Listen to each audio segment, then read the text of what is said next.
Hello students, कैसे हैं आप सब। उम्मीद है ठीक ही होंगे।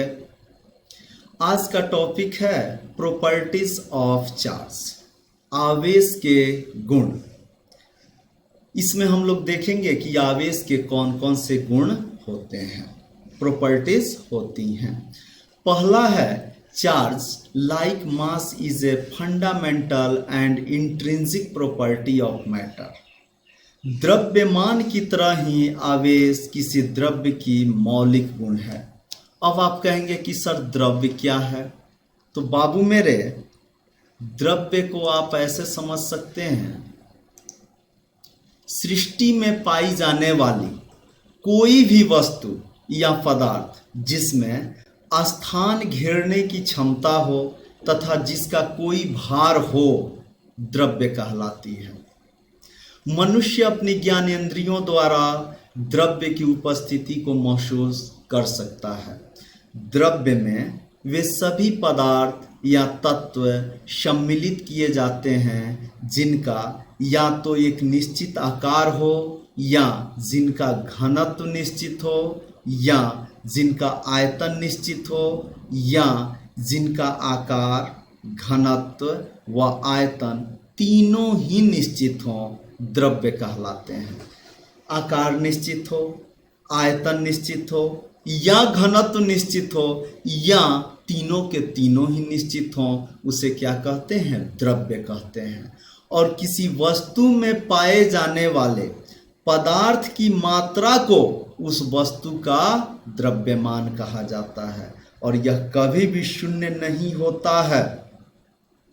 बाबू, अगर द्रव्य है तो उसमें द्रव्य का मान भी होगा।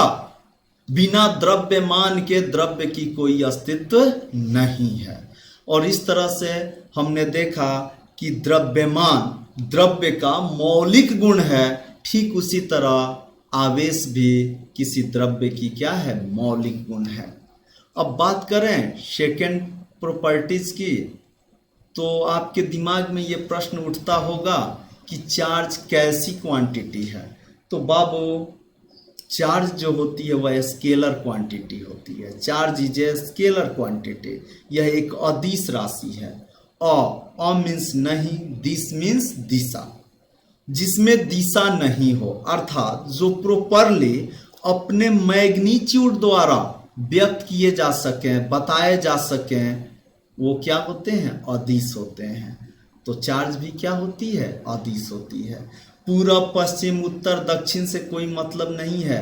अगर सोडियम आयन है तो वह पॉजिटिवली चार्ज ही होगा, चाहे सोडियम दाएं हो, बाएं हो, ऊपर हो, नीचे हो।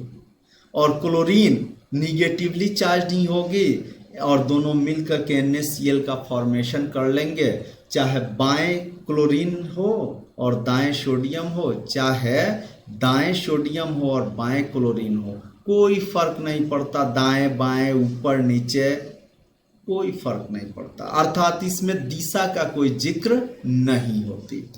तो आवेश कैसी राशि है, अदिश राशि है। It is a scalar quantity. जहां तक बात है तीसरे पॉइंट की, तो तीसरा प्रॉपर्टी है, in SI system the electric current is fundamental quantity while charge is a derived quantity as charge is equal to current into time। Babu, SI पत्ती में विद्युत धारा मूल राशि है, जबकि विद्युत आवेश व्युत्पन्न राशि है। यथा आवेश बराबर विद्युत धारा गुने समय। आपको याद होगा बाबू, SI सिस्टम में 7 मूल राशियां होती थी, 7 फंडामेंटल क्वांटिटीज होते थे। लेंथ लंबाई, मास द्रव्यमान, टाइम समय, इलेक्ट्रिक करंट विद्युत धारा, थर्मोडाइनेमिक टेम्परेचर उष्मागतिकीय ताप, ल्यूमिनस इंटेंसिटी ज्योति तीव्रता, एंड अमाउंट ऑफ सबस्टांस पदार्थ की मात्रा। इन सातों में विद्युत धारा और समय तो है, लेकिन आवेश का जिक्र नहीं है। तो इन 7 राशियों में जो भी राशियां होती हैं उन्हीं राशियों को मूल राशियां कहते हैं और इनसे बाकी सभी राशियों की उत्पत्ति हुई है। तो सातों में तो कहीं आवेश का जिक्र है नहीं, इसका मतलब आवेश पक्का गारंटेड फंडामेंटल क्वांटिटी नहीं है। और जाहिर सा बात है, जैसा कि लिखा हुआ है, आवेश बराबर विद्युत धारा इंटू समय गुना समय, यानी कि विद्युत धारा फंडामेंटल क्वांटिटी है और टाइम भी फंडामेंटल क्वांटिटी है। जब इन दोनों को समावेशित किया जाता है, मिलाया जाता है, तो एक नई तरह की क्वांटिटी हमें आवेश मिलती है, राशि मिलती है आवेश। इसका मतलब आवेश की उत्पत्ति दो फंडामेंटल क्वांटिटीज विद्युत धारा और समय से हुई है, मूल राशियों से। और वैसी राशियां जिनकी उत्पत्ति मूल राशियों से होती है उसे क्या कहते हैं? उसे कहते हैं व्युत्पन्न राशि, derived quantity. So charge is a derived quantity and charge is equal to current into time. आवेश बराबर विद्युत धारा गुने समय होती है। क्लियर? बात करें चौथे पॉइंट्स की। चौथा पॉइंट है the SI unit of charge is coulomb abbreviated as C। बाबू, SI मात्रक आवेश की कूलम्ब होती है। तो हमने तो अभी सीखा कि आवेश बराबर होती है विद्युत धारा गुना समय, और इलेक्ट्रिक करंट को हम लोग मेजर करते हैं एम्पियर में, टाइम को मेजर करते हैं सेकंड में। तो एम्पियर इंटू सेकंड होती है कूलम्ब। एम्पियर इंटू सेकंड क्या होती है? कूलम्ब। यानी कि एक कूलम्ब बराबर होती है 1 एम्पियर सेकंड। एक कूलम्ब बराबर 1 एम्पियर सेकंड। एम्पियर किसका मात्रक है? विद्युत धारा का। सेकंड किसका मात्रक है? टाइम का। विद्युत धारा और टाइम, इलेक्ट्रिक करंट और टाइम, दोनों के दोनों फंडामेंटल क्वांटिटीज हैं। चार्ज क्या है? डेराइव्ड क्वांटिटी है। तो इसलिए इसका SI यूनिट भी डेराइव्ड किया गया है। किससे? एम्पियर और सेकंड से। और इसका नाम रख दिया गया है कूलम्ब, जो कि आगे चल करके हम लोग पढ़ेंगे कूलम्ब का नियम। उन्हीं महोदय के नाम, कूलम्ब महोदय के नाम पर इसका SI मात्रक रखा गया कूलम्ब। अब SI मात्रक जानने के बाद आपके दिमाग में एक प्रश्न उठता होगा कि इसका CGS यूनिट भी होता है क्या? अगर होता है तो क्या होता है? क्या CGS यूनिट और SI यूनिट के अलावा भी कोई यूनिट होते हैं क्या? तो आइए बात करें हम फिफ्थ प्रॉपर्टी की। 5वें नंबर की गुण है the CGS unit of charge is ESU और फ्रैंकलिन।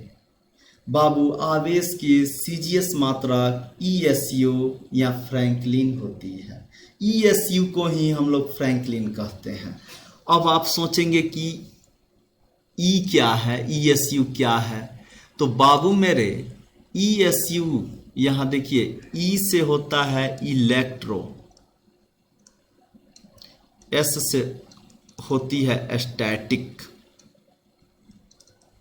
और U से हो जाती है यूनिट, इलेक्ट्रोस्टैटिक यूनिट, स्थिर वैद्युत मात्रक या इकाई। मात्रक कहेंगे या इकाई कहेंगे, यानी कि इलेक्ट्रोस्टैटिक यूनिट, जिसे हम लोग वैज्ञानिक बेंजामिन फ्रैंकलिन के नाम पर हमने रख दिया फ्रैंकलिन। ESU ऑफ चार्ज को ही हम लोग क्या कहते हैं? फ्रैंकलिन। तो बाबू, जैसे सेंटीमीटर लंबाई लेंथ का यूनिट होती है और लेंथ का SI यूनिट जो होती है वह मीटर भी होती है। तो अगर एक ही क्वांटिटी के दो यूनिट्स हों तो दोनों में कुछ ना कुछ तो रिलेशन होती ही है। तो क्या ESU और कूलम्ब में भी कुछ रिलेशन होती है? तो जवाब है जी हाँ, होती है। क्या होती है? तो 3 × 10⁹ ESU बराबर हो जाती है बाबू 1 कूलम्ब। 3 × 10⁹ ESU मिल करके एक कूलम्ब का निर्माण करते हैं। यानी कि एक कूलम्ब में 3 × 10⁹ इलेक्ट्रोस्टैटिक यूनिट या फ्रैंकलिन होती है। लिखा हुआ है आपके स्क्रीन पर दिखाई पड़ रहा होगा। एक ESU की बात करें तो कुछ नहीं, 1/3 × 10⁻⁹ कूलम्ब हो जाएगी। अगर 3 × 10⁹ ESU की बात करें तो वह 1 कूलम्ब हो जाती है। क्लियर? आगे बढ़ते हैं। इसकी एक और यूनिट होती है, एक क्या 2 यूनिट्स और होते हैं। एक होती है EMU, यह कूलम्ब से ही बड़ी होती है, कूलम्ब से भी बड़ी यूनिट होती है EMU। और एक EMU बराबर होती है 10 कूलम्ब के बराबर। अब आप पूछेंगे कि सर ये EMU का मतलब क्या होता है? तो E for electro, M for magnetic, U for unit, electromagnet unit, यानी कि वैद्युत चुंबकीय मात्रक या इकाई। इसका वैद्युत चुंबकीय इकाई जो मात्रक होती है, मात्रक या इकाई, वह EMU होती है। और एक EMU में 10 कूलम्ब होते हैं। एक EMU में 10 कूलम्ब होते हैं। और जानते हैं एक ह्यूज यूनिट भी होती है, लार्ज यूनिट होती है, लार्जेस्ट, जिसको कहते हैं हम लोग फैराडे। एक फैराडे में, ये भी एक साइंटिस्ट ही थे, वैज्ञानिक थे, तो एक फैराडे में 96,500 कूलम्ब होते हैं। जैसे 1 किलोमीटर में 1000 मीटर होते हैं, वैसे ही एक फैराडे बराबर 96,500 कूलम्ब। एक EMU में 10 कूलम्ब, एक फैराडे में 96,500 कूलम्ब। यानी कि यूनिट्स की बात करें तो चार्ज के यूनिट्स हम लोगों ने क्रमानुसार पढ़ा। पहले SI यूनिट पढ़ा कूलम्ब, उसके बाद पढ़ा ESU या जिसे फ्रैंकलिन भी कहते हैं। अगला पढ़ा हमने EMU, जिसको इलेक्ट्रोमैग्नेटिक यूनिट, वैद्युत चुंबकीय मात्रक या इकाई। और एक फैराडे जो 96,500 कूलम्ब के बराबर होती है। आपने अभी देखा कि यूनिट्स में सबसे छोटी जो यूनिट होती है वो होती है फ्रैंकलिन। आवेश की, चार्ज की जो सबसे छोटी यूनिट होती है वो होती है Franklin, ESU। The smallest unit of charge is Franklin और ESU, while the largest unit of charge is Faraday। जबकि फैराडे सबसे बड़ी मात्रक है। अब जरा सोचिए, 3 × 10⁹ फ्रैंकलिन मिलकर के एक कूलम्ब बनाते हैं और 96,500 कूलम्ब मिलकर के एक फैराडे बनाता है। इसका मतलब फैराडे बहुत बड़ी मात्रक हो गई और फ्रैंकलिन सबसे छोटी मात्रक। तो आपसे पूछा जाएगा सबसे छोटी मात्रक तो फ्रैंकलिन है और सबसे बड़ी मात्रक तो फैराडे है। क्लियर? अब हमारे दिमाग में ये प्रश्न उठता है कि इसका डायमेंशनल फॉर्मूला क्या होती है। तो घबराने की बात नहीं है बाबू। डायमेंशनल फॉर्मूला की बात करें तो हम लोगों ने देखा है चार्ज बराबर होती है इलेक्ट्रिक करंट इनटू टाइम। और चार्ज को हम Q से डिनोट करते हैं, इलेक्ट्रिक करंट को I से डिनोट करते हैं, टाइम को T से डिनोट करते हैं। तो I की जो कि इलेक्ट्रिक करंट है, इलेक्ट्रिक करंट की डायमेंशनल फार्मूला A होती है, A या I होती है, A या I होती है। और टाइम की क्या होती है? T होती है। तो जब हम मल्टीप्लाई करेंगे तो हमें क्या प्राप्त होगी? AT मिलेगी या IT मिलेगी। यानी कि अगर कोई पूछे चार्ज की डायमेंशनल फार्मूला क्या होती है तो आप सीधे कह सकते हैं AT या IT, AT या IT। क्लियर?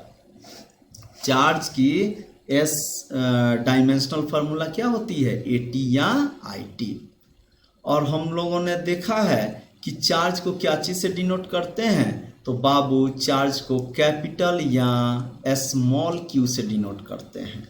आप चाहें तो कैपिटल क्यू से भी कर सकते हैं, आप चाहें तो स्मॉल क्यू से भी कर सकते हैं, लेकिन क्यू से ही जनरली हम लोग चार्ज को क्या करते हैं, डिनोट करते हैं। तो charge is denoted by capital और स्मॉल क्यू। ये कोई रॉकेट साइंस इसमें नहीं है कि ज़्यादा दिमाग लगाई जाए। जैसे फोर्स को F से डिनोट किया जाता है, एक्सेलरेशन को A से, लेंथ को L से, मास को M से, टाइम को T से, ठीक उसी तरह चार्ज को Q से करते हैं, चाहे वह छोटी हो या बड़ी। अब बात करें कि चार्ज कितने प्रकार की होती है, तो चार्ज दो प्रकार के होते हैं बाबू। एक होती है धनात्मक और एक होती है ऋणात्मक। हमेशा याद रखिएगा चार्ज दो ही तरह के हो सकते हैं, या तो प्लस होगा या फिर माइनस। अगर कोई बॉडी चार्ज्ड है तो या तो वो पॉजिटिवली चार्ज्ड है और नहीं तो निगेटिवली चार्ज्ड है, क्योंकि चार्ज बस दो ही रूपों में पाए जाते हैं, या तो पॉजिटिव चार्ज अपीयर होता है या निगेटिव चार्ज अपीयर होता है। क्लियर?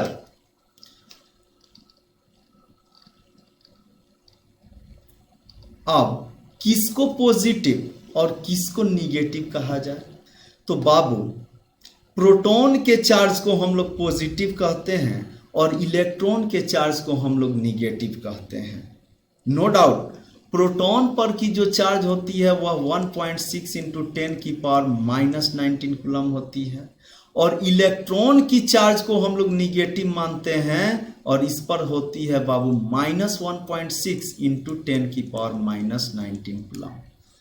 तो किसी एटम में इलेक्ट्रॉन और प्रोटॉन हमेशा बराबर संख्या में होते हैं। नंबर ऑफ इलेक्ट्रॉन्स बराबर नंबर ऑफ प्रोटॉन्स बराबर होते हैं। इलेक्ट्रॉन्स होते हैं निगेटिवली चार्ज, प्रोटॉन्स होते हैं पॉजिटिवली चार्ज।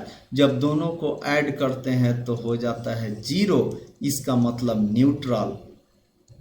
आप समझ सकते हैं कि एटम न्यूट्रल क्यों होता है, परमाणु विद्युततः उदासीन क्यों होता है, क्योंकि किसी भी परमाणु में इलेक्ट्रॉनों की संख्या प्रोटॉनों की संख्या के बराबर होती है। इलेक्ट्रॉन ऋण आवेशित कण हैं, प्रोटॉन धन आवेशित कण हैं, और दोनों की संख्या बराबर होने से ये न्यूट्रल कर देती है। इसीलिए एटम इलेक्ट्रिकली न्यूट्रल होता है। इलेक्ट्रॉन की खोज किसने की? जे थॉमसन ने की। इलेक्ट्रॉन की खोज किसने की थी बाबू? जे थॉमसन ने की थी। कब की थी? 1897 ईस्वी में की थी। और प्रोटॉन की खोज किसने की थी? तो प्रोटॉन की खोज की थी गोल्डस्टीन महोदय ने 1911 में। क्लियर? तो इलेक्ट्रॉन निगेटिवली चार्ज पार्टिकल्स होते हैं और प्रोटॉन्स पॉजिटिवली चार्ज पार्टिकल्स होते हैं। अब बात करें अगली प्रॉपर्टी की, तो प्लस प्लस पॉजिटिव और पॉजिटिव, फिर निगेटिव और निगेटिव, ये दोनों सिमिलर हैं, और ये पॉजिटिव और ये निगेटिव। तो बाबू हमेशा याद रखनी है प्लस प्लस सिमिलर है, माइनस माइनस सिमिलर है, लेकिन प्लस माइनस क्या है? सिमिलर नहीं है, डिसिमिलर है। तो बाबू अगर दोनों सिमिलर होते हैं तो इसमें रिपल्सन होती है, और अगर डिसिमिलर होते हैं, असमान होते हैं, तो उनमें अट्रैक्शन का गुण पाया जाता है। इसका मतलब अगला जो हमारा टॉपिक है या प्रॉपर्टी है वो है unlike charges attract each other and like charges repel each other. विजातीय या विपरीत या असमान या असदृश आवेश एक दूसरे को आकर्षित करते हैं, खींचते हैं, पुल करते हैं, जबकि सजातीय या स्वजातीय या सदृश आवेश एक दूसरे को विकर्षित करते हैं। तो दो कंसेप्ट होता है बाबू, एक होती है पुशिंग और एक होती है पुलिंग। तो जहां कहीं भी पुलिंग होती है वहां अट्रैक्शन है, और जहां पुशिंग होती है वहाँ रिपल्सन है। तो हम लोगों ने देखा है, हम लोगों ने क्या, वैज्ञानिकों ने देखा है कि प्लस प्लस के बीच में रिपल्सन होता है, माइनस माइनस के बीच में रिपल्सन होता है। याद कीजिए, जब ग्लास रड को सिल्क से रगड़ा गया था तो ग्लास रड पॉजिटिवली चार्ज हो गया था और सिल्क निगेटिवली चार्ज हो गई थी। ठीक उसी तरह एक दूसरे ग्लास रड को रगड़ा जाए सिल्क से और दोनों ग्लास रड को एक जगह लाया जाए, एक के पास दूसरे को, तो वहां रिपल्सन होती है। इसका मतलब जो चार्ज ग्लास रड पर है पहले वाले पर, वही दूसरे वाले ग्लास रड पर है। यानी कि सिमिलर के बीच में क्या होती है, रिपल्सन होती है। इस प्रेक्षण से, इस प्रयोग से क्या साबित हुआ कि दो ग्लास रड को सेम अलग अलग सिल्क के कपड़ों से रगड़कर जब एक दूसरे के पास लाया जाता है तो दोनों एक दूसरे से दूर जाना चाहते हैं।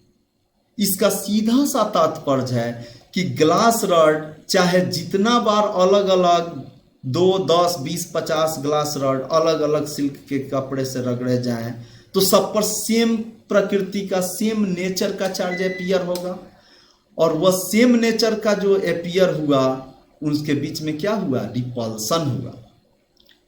और जब ग्लास रड को और एबोनाइट के रड को ले आते थे एक दूसरे के पास तो उनके बीच में क्या होता था, उनके बीच में अट्रैक्शन होता था। इसका मतलब समान होंगे तो रिपल्सन होगा, पुशिंग होगी, और जब डिससिमिलर होंगे, असमान होंगे, तो उसमें अट्रैक्शन होगा, पुलिंग होगी। उम्मीद है ये पॉइंट क्लियर हुआ। आगे बढ़ते हैं। अगला है the force between charges varies as the inverse square of their separation. आवेशों के बीच लगने वाला बल उनके बीच की दूरी के वर्ग के व्युत्क्रमानुपाती होती है। अर्थात दो आवेशों को अगर Q1 और Q2 से सूचित करें हम और इनके बीच की दूरी r रखें तो बाबू r डिस्टेंस पर अगर फोर्स F है तो 2r डिस्टेंस पर फोर्स F/4 हो जाती है ना। अजीब बात। व्युत्क्रमानुपाती का मतलब क्या होता है? व्युत्क्रमानुपाती दो राशियां एक दूसरे के इनवर्सली प्रोपोर्शनल तब होती हैं जब एक इंक्रीज करे तो दूसरा डिक्रीज करे। एक के इंक्रीमेंट से, एक के बढ़ोतरी से दूसरे में कमी आवे तो इसे हम लोग क्या कहते हैं, इनवर्सली प्रोपोर्शनल। और यहाँ तो ये स्क्वायर है तो जाहिर सा बात है अगर दो गुनी डिस्टेंस बढ़ाएंगे तो 2 का स्क्वायर 4 हो गया, 4 गुनी बल घट जाएगी, बल क्या हो जाएगी, 4 गुनी कम। अब 3 रख दें, 3 गुनी कर दें तो 9 गुनी कम। जितना आप डिस्टेंस बढ़ाते जाएंगे उतना फोर्स उसके स्क्वायर के रूप में घटती जाती है। अगर डिस्टेंस को आप घटाएंगे, आधी कर देंगे तो फोर्स क्या हो जाएगी, चौगुनी हो जाएगी। इसी को कहते हैं हम लोग इनवर्स स्क्वायर लॉ। क्लियर। तो हम लोगों ने देखा कि सेपरेशन जो होती है दो चार्जेस के बीच की जो दूरी होती है, बिलगाव जो होता है, वह फोर्स के इनवर्सली प्रोपोर्शनल होता है, इनवर्स स्क्वायर लॉ को फॉलो करता है। 2 गुनी बढ़ाने से बल 4 गुनी घट जाती है, 3 गुनी बढ़ाने से 9 गुनी घट जाती है, 4 गुनी बढ़ाने से 16 गुनी घट जाती है। और अगर दूरी को आधी कर दी जाए तो फोर्स 4 गुनी हो जाती है, 1/3 कर देने से 9 गुनी हो जाती है, 1/4 कर देने से 16 गुनी बढ़ जाती है। इसी को कहते हैं इनवर्स स्क्वायर लॉ। क्लियर। अगला पॉइंट है विद्युत आवेश चार्ज इज कंजर्व्ड। क्या होती है कंजर्वेशन? तो बाबू इस ब्रह्मांड में टोटल चार्ज हमेशा कंजर्व होता है। यानी कि आप चार्ज बॉडी तो बना सकते हैं लेकिन चार्ज को नहीं बना सकते, ये सीमित है। जितने इलेक्ट्रॉन्स हैं उतने प्रोटॉन्स हैं, ये सीमित है। न आप इलेक्ट्रॉनों की संख्या को बढ़ा सकते हैं, न प्रोटॉनों की संख्या को बढ़ा सकते हैं। लेकिन एक बॉडी में अगर यूनिवर्स की बात करें तो इसका टोटल चार्ज कंजर्व है, लेकिन एक बॉडी में अगर इलेक्ट्रॉन 10 है या 11 है, दूसरे बॉडी में अगर इलेक्ट्रॉन 9 है, तो लेन देन हो सकता है। अगर हम यहाँ 10 के बदले में 11 रख दें, जैसा कि आप जानते हैं सोडियम का होता है, 9 रख दें, तो ये 11 वाला एक इलेक्ट्रॉन दे देगा फ्लोरीन को। तो 11 और 9 पहले चार्ज ट्रांसफर होने के पहले कितने इलेक्ट्रॉन्स थे? 20। चार्ज जब ट्रांसफर हुआ, इलेक्ट्रॉन ट्रांसफर हुआ, तो 11 वाला हो गया 10 और 9 वाला बढ़कर हो गया 10। 11 वाला घट कर 10 हुआ, जबकि 9 वाला बढ़कर 10 हुआ। फिर भी 10 + 10 तो 20 ही होते हैं ना। यानी कि अगर सोडियम और फ्लोरीन को हम एक सिस्टम माने, तो इस सिस्टम में लेन देन होने से चार्ज्ड बॉडी आयन बनता है ये, और आयन बना, लेकिन फिर भी इलेक्ट्रॉन्स की संख्या कंजर्व रही। ठीक इसी तरह ये लॉ कहता है कि इस यूनिवर्स में टोटल चार्ज कंजर्व है, संरक्षित है। आप चार्ज को अपीयर तो करा सकते हो, इलेक्ट्रॉनों का ट्रांसफर तो कर सकते हो, लेकिन चार्ज की उत्पत्ति और विनाश, मतलब आप क्रिएट नहीं कर सकते हो, डिस्ट्रॉय नहीं कर सकते हो, बर्बाद नहीं कर सकते हो और उत्पत्ति नहीं कर सकते हो। Charge can neither be created nor be destroyed. आवेश न तो उत्पन्न किया जा सकता है और न इसे नष्ट किया जा सकता है, but it can only be transferred from one two another body. केवल इसे एक वस्तु से दूसरे वस्तु में स्थानांतरित किया जा सकता है। क्लियर? तो विद्युत आवेश, इलेक्ट्रिक चार्ज हमेशा क्या रहता है? कंजर्व रहता है। जो लेता है उसको और जो देता है उसको अगर सम्मिलित मान लिया जाए, एक संकाय सिस्टम मान लिया जाए, तो दोनों पर के चार्ज चार्जिंग के पहले और चार्जिंग के बाद में भी हमेशा बराबर ही रहते हैं। ये है कंजर्वेशन ऑफ चार्ज। अगला है charge is quantized. Charge quantized होती है, अर्थात Q = Ne। इसका क्या मतलब होता है क्वांटाइजेशन का? तो बाबू, फ्रॉम वेरियस सक्सेसिव एक्सपेरिमेंट्स, बहुत सारे लगातार प्रयोगों द्वारा, it has been observe that when we divide the charge on any body by the magnitude of the charge on the electron, then we get an integer. जब कभी भी हम किसी वस्तु पर के आवेश में इलेक्ट्रॉन के आवेश से भाग देते हैं, डिवाइड करते हैं, तो हमेशा एक इंटीजर प्राप्त होती है, चाहे वह पॉजिटिव प्राप्त हो या निगेटिव प्राप्त हो। इसी को कहते हैं क्वांटाइजेशन। तो याद रखिएगा, Q बराबर होती है Ne। इसका मतलब Q किसी बॉडी की चार्ज है, और इसमें जब इलेक्ट्रॉन के चार्ज से भाग देंगे आप, तो हमेशा इंटीजर प्राप्त होगी, पूर्णांक प्राप्त होगी, यानी कि पूर्ण संख्या प्राप्त होगी। 1.2 इलेक्ट्रॉन का कोई अस्तित्व नहीं है, 1/2 इलेक्ट्रॉन का अस्तित्व नहीं है, लेकिन 1 electron, 2 electron, 3 electron, 4 electron, ... n electron ये पॉसिबल हैं। इसी में अगर माइनस लगा दिया जाए तो -1 इलेक्ट्रॉन, -2 इलेक्ट्रॉन, -3 इलेक्ट्रॉन पॉसिबल हैं। लेकिन आधा, 1.5, 1.5, 1.25, 2.25 ऐसा कुछ चार्ज नहीं होता। इसी को कहते हैं क्वांटाइजेशन। क्वांटाइजेशन, क्वांटीकरण। चार्ज क्वांटीकृत होता है, आवेश क्वांटीकृत होता है, का अर्थ हो गया बाबू कि किसी भी बॉडी पर के चार्ज में अगर आप इलेक्ट्रॉन के चार्ज से भाग देंगे, तो हमेशा एक पूर्ण संख्या ही आएगी, पूर्णांक ही आएगी, पूर्णांक आएगी, चाहे वह निगेटिव आवे चाहे पॉजिटिव आवे। इसी को कहते हैं क्वांटाइजेशन ऑफ चार्ज, अर्थात Q = एन ई, Q बराबर एन ई, जहां n क्या है, इंटीजर है, स्मॉल e क्या है, चार्ज ऑन एन इलेक्ट्रॉन है, किसी इलेक्ट्रॉन की चार्ज को हम लोग छोटा e से सूचित करते हैं, और कैपिटल Q यहां जो लिखा हुआ है ये क्या है, तो कैपिटल Q जो है वह चार्ज ऑन ए बॉडी है। क्लियर। अब बात करें आगे, अगला प्रॉपर्टी है electric charge is additive, that is total charge is the algebraic sum of the individual charges. विद्युत आवेश योज्य होता है, मतलब उसे जोड़ा जा सकता है, योज्य का मतलब जोड़ा जा सकने वाला, अर्थात कुल आवेश अलग अलग आवेशों के बीजगणितीय योग के बराबर होता है।